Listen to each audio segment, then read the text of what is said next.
Allahu Akbar, Allahu Akbar. Bismillahirrahmanirrahim. Alhamdulillahi bi ni'matihi tatimmus salihat.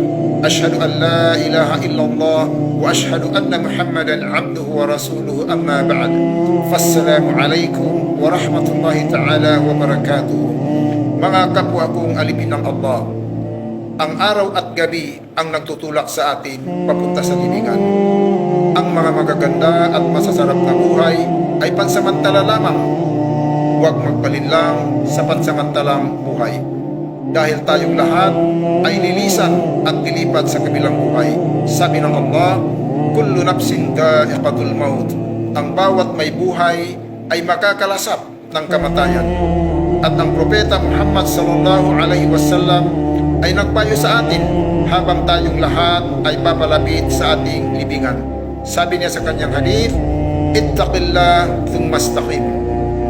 Matakot kayo kay Allah subhanahu wa ta'ala sa lahat ng oras at lugar.